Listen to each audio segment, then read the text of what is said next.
하나님 말씀 함께 보겠습니다. 다니엘 9장 1절부터 6절 그리고 16절부터 19절까지의 말씀을 한 절씩 교독하도록 하겠습니다.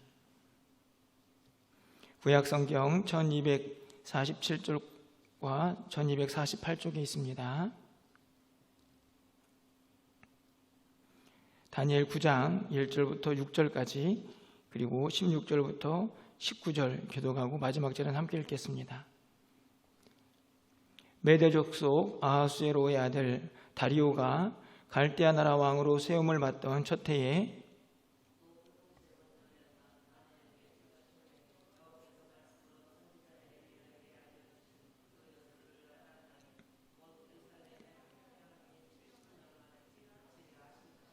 내가 금식하며 베옷을 입고 죄를 덮어쓰고 주 하나님께 기도하며 간구하기를 결심하고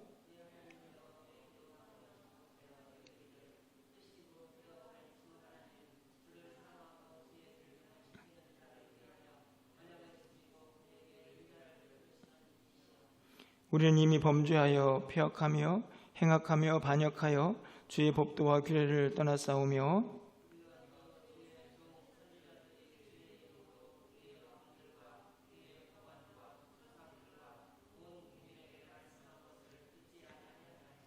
(16절입니다) 주여 구하옵나니 주는 주의 공의를 따라 주의 분노를 주의 성 예루살렘 주의 거룩한 산에 떠나게 하옵소서.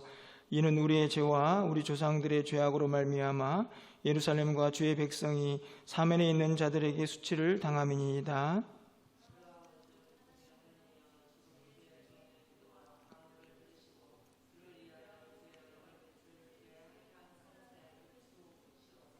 나의 하나님이여 귀를 기울여 들으시며 눈을 떠서 우리의 황폐한 상황과 주의 이름으로 일컫는 성을 보옵소서.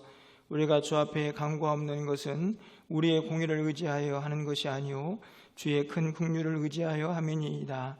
주여 들으소서. 주여 용서하옵소서. 19절 함께 읽습니다. 주여 귀를 기울이시고 행하소서. 지체하지 마옵소서. 내 하나님이여 주 자신을 위하여 하시옵소서. 이는 주의 성과 주의 백성이 주의 이름으로 일컫는 바 됨이니이다. 아멘.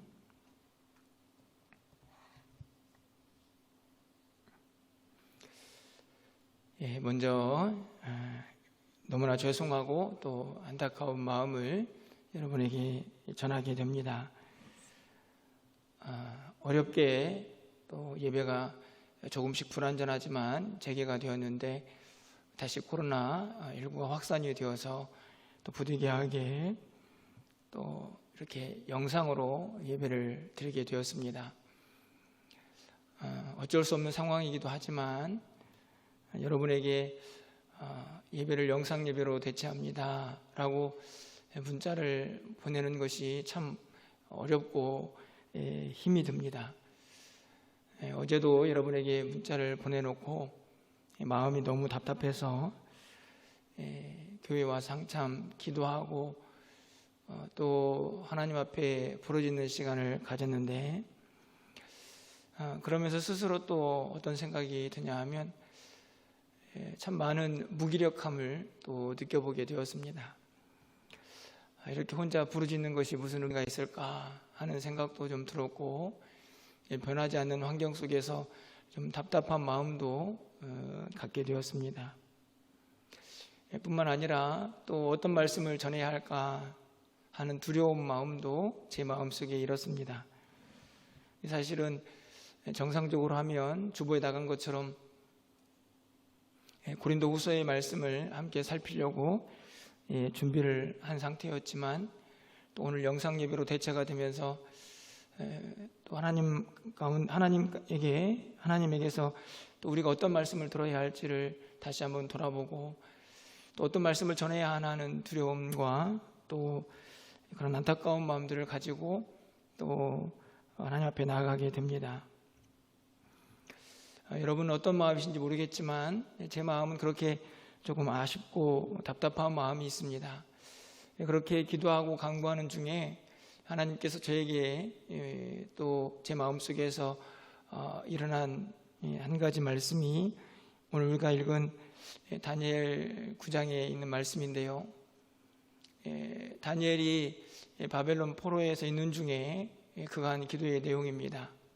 오늘 성경 말씀에서도 나타나 있듯이 다니엘이 책을 통해서 포로 생활 70년이 끝나고 나면 예루살렘의 황폐함이 끝나게 될 것이다 라는 하나님의 말씀을 기억하게 됩니다.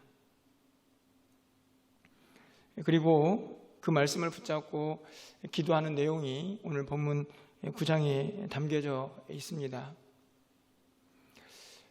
다니엘의 기도를 보면서 문득 우리의 모습을 돌아보게 됩니다.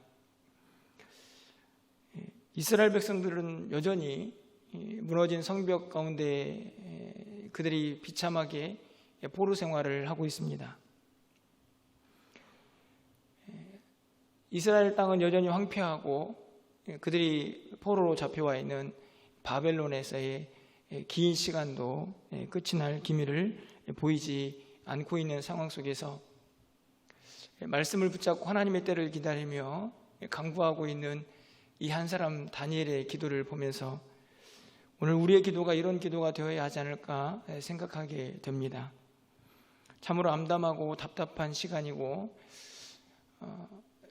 나 한 사람의 기도가 무슨 의미가 있을까 생각이 들지만 오늘 우리는 다니엘처럼 또 하나님께서 우리에게 주신 그 때를 기대하고 사모하면서 또 하나님 앞에서 눈물 짓고 또 부르짖어야 할 사명이 우리 모두에게 있지 않나 생각하기 때문입니다.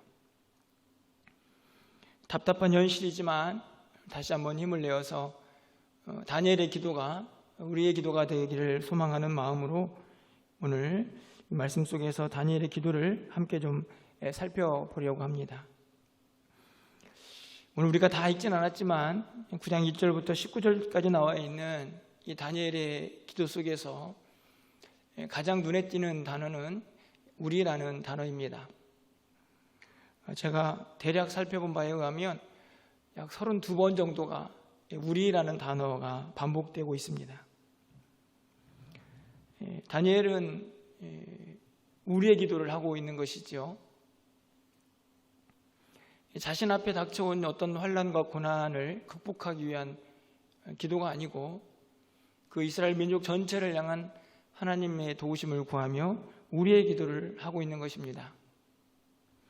5절에 보면 우리는 이렇게 시작을 하죠. 8절에서는 우리의 왕들과 우리의 고관들과 조상들, 10절에서는 우리 하나님 여호와, 다시 말하면 그 조상들과 그리고 그의 고관들, 왕들까지도 다 포함해서 또 이스라엘 백성 전체를 붙잡고 다니엘이 함께 우리 하나님 여호와를 부르며 기도하고 있다는 말씀입니다. 저는 이 기도를 보면서 지금 이 시대를 살고 있는 우리 모두에게 너무너무나 필요한 기도가 아닐까 다시 한번 생각해 봅니다. 최근에 코로나19가 재확산 기미를 보이고 있지 않습니까? 그리고 그 가운데에 한국에 있는 많은 교회들이 중심에 서 있는 것을 발견하게 됩니다. 그 모습을 보면서 여러분은 어떤 생각이 드시나요? 제 마음속에서 한켠에서 일어나는 생각은 불평, 불만 이런 것도 생겨나게 됩니다. 왜 굳이 하지 말라는 일을 하면서 저렇게 사고를 치나? 왜 모이지 말라는데 왜 마스크를 쓰라는데 쓰지 않나? 어떤 성도님은 확진이 되었는데 병원에서 탈출하는 장면이 이 매스컴의 영상으로 나오는 것을 봅니다. 많은 사람들이 한국교회에 대한 비난을 하는데요. 사실 제 마음 한켠에서도 왜 저렇게까지 하는 생각이 드는 것을 보게 됩니다.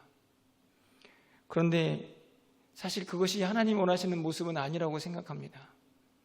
사실은 우리의 모습이죠. 어떤 한 교회, 어떤 한 목사님, 어떤 한 성도의 모습이 아니고 어찌 보면 우리 모두의 모습일 수 있다는 생각이 듭니다. 다시 말하면 우리가 그들을 위하여 함께 기도해야 한다는 것이죠. 한국교회를 위해서, 또 사랑하는 성도들을 위해서, 또 이 나라 이민족을 위해서 반드시 우리의 기도가 회복되어야 할 때가 지금이 아닌가 생각합니다. 지금 당장 내 앞에 먹고 사는 문제도 어렵고 나에게 닥쳐온 고난도 뛰어넘는 것이 무척이나 힘든 시기이지만, 그럼에도 불구하고 우리는 반드시 우리의 기도가 회복되어야 될 때를 살고 있습니다. 한국교회가 많은 사람들의 비난의 대상이 되고 있습니다. 우리 교회 성도들 가운데에서도 이런저런 어려움에 처해 있고, 또 이 코로나 사태로 인해서 믿음이 점점 약해지는 성도들을 보게 됩니다. 무척이나 힘들고 어렵습니다. 자기 자신의 믿음도 지켜내는 것이 어렵지만, 하지만 오늘 다니엘처럼 우리의 기도가 필요합니다.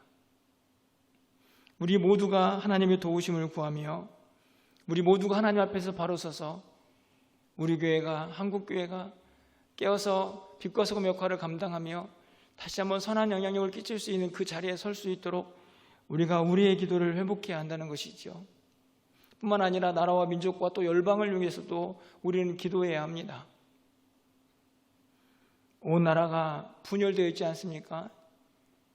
한국교회도 사실은 이 모습을 보면서 또 이런저런 분열을 경험하게 됩니다. 온 세계가 코로나로 고통을 당합니다. 너무나 아파하고 힘들어하고 있는 온 인류와 또 한국교회와 또 우리 교회, 정말로 우리의 기도를 하나님께 드려야 할 때가 바로 지금이 아닌가 다시 한번 생각하는 것입니다. 다니엘은 지금 우리의 기도를 하고 있습니다. 당장 내 앞에 있는 문제들을 해결하기 위한 몸부림이 아니고 이스라엘 백성들을 회복시켜달라고, 예루살렘을 회복시켜달라고 하나님 앞에 부르짖고 간구하고 있는 것이죠. 그러면서 계속해서 우리를 강조하고 있습니다. 바라기는 이 어려운 시기를 살고 있는 우리 사랑하는 성도님들 모두가 이 우리의 기도를 꼭 회복할 수 있는 은혜가 있기를 기대해 봅니다. 여러분 각자의 자리에서 기도하실 때에 여러분 자신의 기도뿐만 아니라 반드시 우리의 기도를 회복할 수 있는 은혜를 여러분이 누리셔서 그 기도의 응답을 함께 경험할 수 있는 귀한 은혜가 있기를 소망해 봅니다. 두 번째로 이 다니엘 기도의 특징은요, 우리가 알다시피 오늘 본문에 있는 내용들을 통하여 철저한 회개의 기도가 드려지고 있습니다. 3절 말씀을 보면 내가 금식하며 베옷을 입고 죄를 덮어쓰고 주 하나님께 기도하며 간구하기를 결심하고, 다니엘이 하나님 앞에 무릎 꿇고 기도하면서 가장 먼저 행한 모습들은 금식, 베옷, 잿더미 위에 올라서는 것입니다.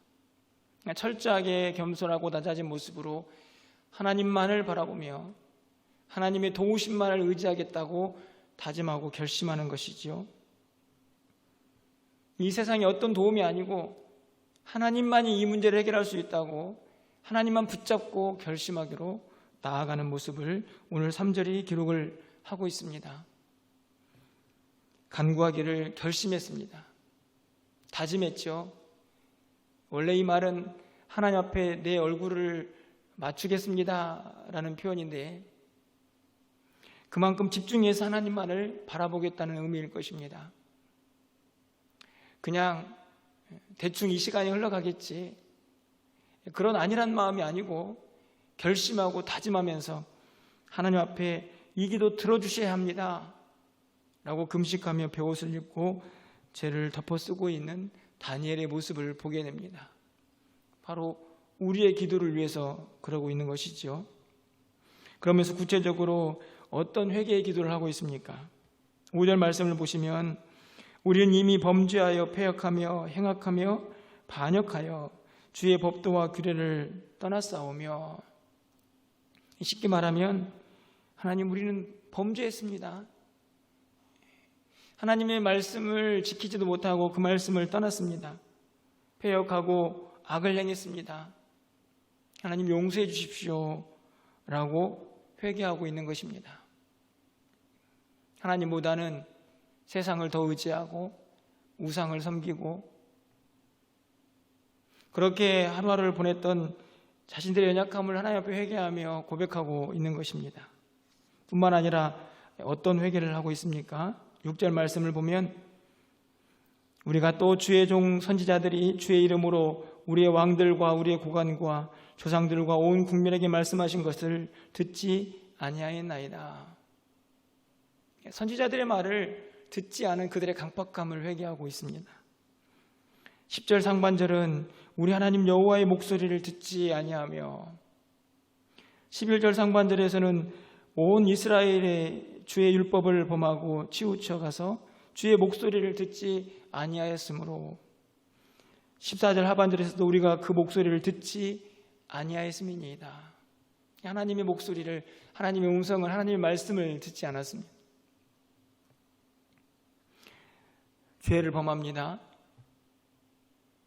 하나님의 음성을 듣고 말씀을 들어야 도대체 무슨 죄를 짓고 있는지 깨닫고 회개할 수 있는 기회가 주어지는데 하나님의 말씀을 듣지 않으니 죄의 악순환이 계속 반복되는 것이죠. 뿐만 아니라 13절 말씀을 보십시오. 얼마나 영적으로 무감각한지. 모세 율법에 기록된 대로 이 모든 재앙이 이미 우리에게 내렸사오나 우리는 우리의 죄악을 떠나고 주의 진리를 깨달아 우리 하나님 여호와의 얼굴을 기쁘게 하지 아니하였나이다. 이미 이스라엘 백성들에게 모세 율법대로 그들이 죄를 지어서 그들이 벌을 받았습니다. 그럼에도 불구하고 그들은 어떠했습니까? 죄악을 떠나서 주의 진리를 깨닫고 그래서 하나님을 기쁘시게 하는 그런 삶을 살지 못했던 것이죠. 이미 그들에게 하나님의 진노와 심판이 임했음에도 불구하고 하나님의 얼굴을 구하지 않았습니다.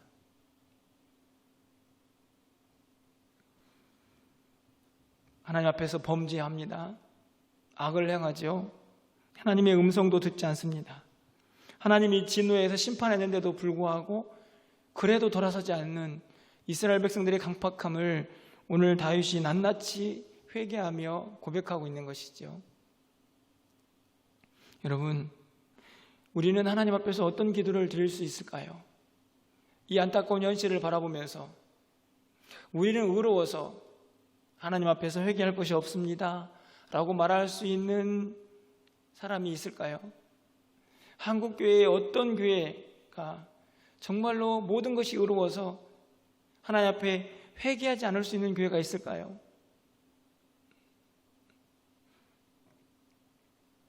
이 땅에 있는 모든 교회는 불완전하죠. 불완전하다는 말은 연약하고 넘어진다는 이야기입니다. 다른 말로 하면 하나님 앞에 늘 회개하고 기도해야 한다는 것입니다. 우리 각 사람뿐만 아니라 교회가, 한국 교회가 하나님 앞에 회개하며 부르짖으며 하나님 말씀대로 살지 못한 그 모든 것들을 회개하며 간구해야 한다는 것이죠.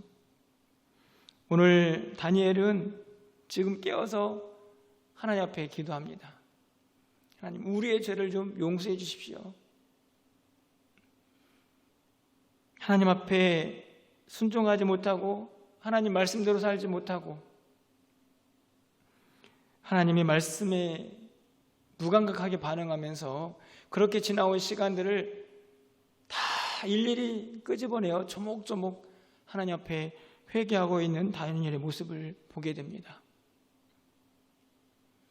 여러분, 오늘 이 기도의 내용들을 보면서 한국교회가 이 어려운 시기를 보내면서 우리도 이런 기도를 해야 하지 않을까 생각해 봅니다.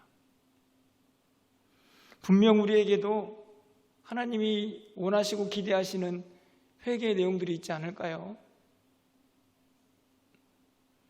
우리가 그동안 알게 모르게 또 지었던, 또 우리가 그냥 무시하고 살았던 그런 죄악들이 있다고 하면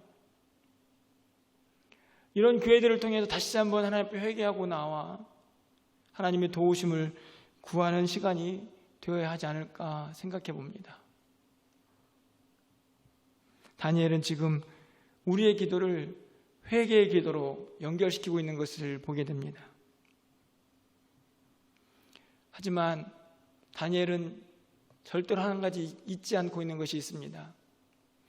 우리가 이렇게 회개하면, 그래서 하나님께서 우리의 회개를 기뻐 받으셔서 우리의 기도를 들으실 거다, 이런 생각도 할 수 있겠지만 다니엘은 그거보다도 철저하게 하나님의 긍휼과 그분의 용서를 구하고 있는 것을 보게 됩니다. 여러분 18절 말씀을 가서 보실까요? 나의 하나님이여 귀를 기울여 들으시며 눈을 떠서 우리의 황폐한 상황과 주의 이름으로 일컫는 성을 보옵소서. 우리가 주 앞에 감과 없는 것은 우리의 공의를 의지하여 하는 것이 아니오 주의 큰 긍휼을 의지하여 함이니이다.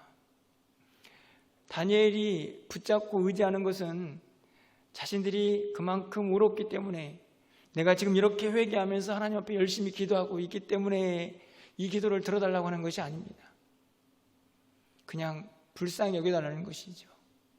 하나님 불쌍히 여겨주십시오. 오늘 28절 끝부분에 있는 주의 큰 긍휼을 의지합니다 라는 말이 그 내용입니다. 사실 저는 하나님 앞에서 나와서 기도할 때마다 이런저런 기도 제목들을 아뢰지만, 사실 그 기도 제목들을 항상 아뢰 때마다 늘 하게 되는 기도는 하나님 불쌍히 여겨주십시오. 하나님의 긍휼과 자비 없이는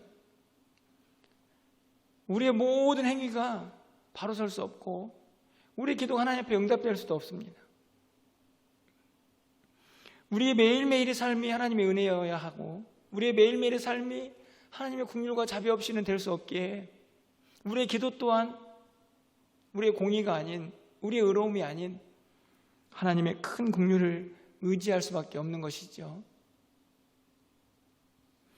9절 상반절을 보시면 주 우리 하나님께는 긍휼과 용서하심이 있사오니, 그렇기 때문에 19절 상반절에서 이렇게 기도합니다. 주여 들으소서, 주여 용서하소서.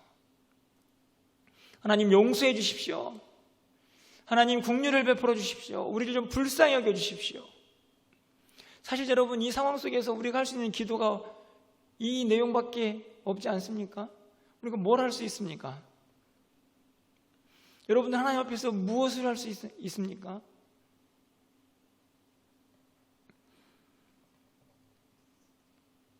너무나 무기력해 보이고 너무나 작아 보이는 이 환경 속에서 정말 우리가 할 수 있는 이 기도는 오늘 다니엘이 하고 있는 것처럼 우리의 죄가 있다면 용서해 주시고, 하나님 우리를 좀 불쌍히 여겨 주십시오.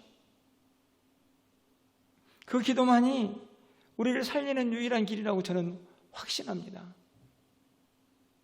주님의 그 능력의 손 안에 있는 긍휼과 자비를 우리가 덧입지 않고는 이 위기를 절대로 벗어날 수가 없습니다. 세상 사람들은 최선을 다하여 이 위기를 극복하려고 노력하지만, 물론 그 노력이 불필요한 것은 아니겠지요. 하지만 이 주님의 긍휼 없이는 그 모든 인간의 노력이 얼마나 허사인지 우리는 절대로 이해해서는 안 된다는 말씀입니다. 세상은 하나님을 알지 못하죠. 그러니 우리가 주의 긍휼을 구하면서 기도해야 하는 것입니다. 저들을 좀 불쌍히 여겨달라고, 우리를 좀 불쌍히 여겨달라고 하나님 앞에 간구하고 또 간구해야 되는 시기를 우리가 보내고 있다는 말씀입니다. 마지막으로 다니엘의 기도는 이렇게 끝을 맺습니다. 여러분 17절 말씀을 가서 좀 보실까요?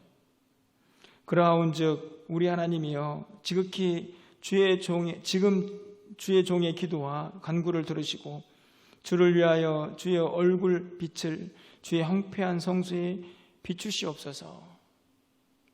이 문장에서 여러분이 보아야 할 것은 주를 위하여라는 말입니다. 주의 종의 기도도 들으시고 간구도 들으시는데 그 응답이 왜 내려와야 하는지, 우리에게 왜 필요하는지 다니엘은 주를 위하여 응답하십시오. 여러분 19절에 이 말씀이 한 번 더 기록되어 있습니다. 주여 들으소서, 주여 용서하소서, 주여 귀를 기울이시고 행하소서. 지체하지 마옵소서. 나의 하나님이여 주 자신을 위하여 하시옵소서. 이는 주의 성과 주의 백성이 주의 이름으로 일컫는 바 됨이니이다. 이 기도를 어떻게 해석을 해야 할까요? 어찌 보면 좀 건방진 기도인 것 같기도 합니다. 하나님 앞에 모든 것들을 떠맡기고 하나님을 위해서 이제 응답하셔야 합니다 라고 말하는 것처럼 보여지기도 합니다. 그런데 앞에 있는 내용들을 잘 종합해 보면 다니엘의 이 기도는 주를 위하여 응답해달라는 이 기도는 어찌 보면 최후의 통첩이 아닐까 생각합니다. 더 이상 우리 안에는, 우리의 모습 가운데에는 하나님의 기도의 응답을 받을 만한 그런 모습이 하나도 없기 때문에 기도의 응답이 필요한 우리의 현실 가운데에서 이제는 주님의 이름을 위하여 좀 응답해 주십시오. 저는 이 기도가 우리 현실에도 너무너무나 필요한 기도라고 생각이 듭니다. 여러분 지금 보십시오. 한국 교회가 이런저런 안타까운 모습 속에 지금 처해져 있는데 그 교회에 그 성도들이 당하는 그 모욕, 그것은 다 결국에는 하나님, 우리가 믿고 있는 하나님을 향한 모욕으로 다 이어지고 있지 않습니까? 기독교 전체가 욕을 먹고 예수님의 이름도 또 하나님의 이름도 모욕당하는 시대를 우리가 살고 있습니다.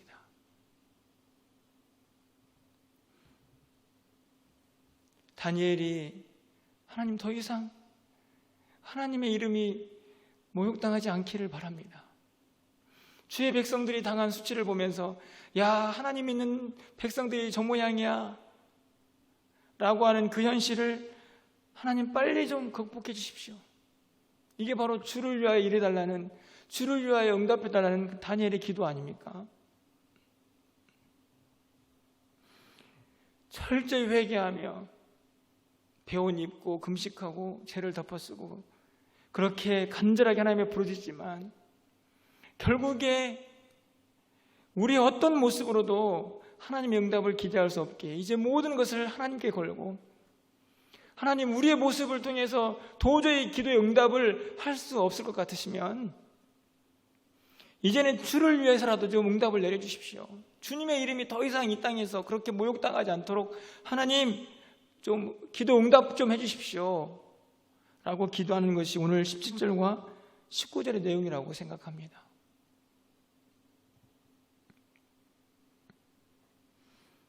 여러분 오늘 이 시대가 그런 시대가 아닌가요? 다니엘의 기도가 우리의 기도가 되어야 할 필요성이 있는 이유가 바로 여기에 있습니다. 우리의 모습 하나하나가 결국에는 하나님의 이름을 욕되게 하는 안타까운 시대를 우리가 살고 있기 때문이죠. 우리의 모습은 형편없지만 하나님 주를 위해서라도 꼭 기도 응답을 좀 해주십시오. 주를 위해서라도 이 한국교회의 위기를 하나님 좀 극복해 주시고 주의 거룩한 성을 향하여 주의 얼굴빛을 좀 비춰 주십시오 라고 기도하는 이 다니엘의 기도를 우리가 회복해야 한다는 말씀입니다. 다니엘의 기도를 하나님께서 어떻게 하셨습니까? 다니엘 10장 12절 말씀이죠. 우리 이 말씀은 마지막으로 우리 화면을 통해서 함께 보시면서 읽고 좀 말씀을 마무리하려고 합니다. 다니엘 10장 12절 말씀인데 함께 좀 읽어보겠습니다. 그가 내게 이르되 다니엘아 두려워하지 말라. 내가 깨달으려 하여 네 하나님 앞에 스스로 겸비하게 하기로 결심하던 첫날부터 내 말이 응답받았으므로 내가 내 말로 말미암아 왔느니라. 다니엘이 결심하던 첫날부터 이미 하나님은 응답을 계획하셨습니다.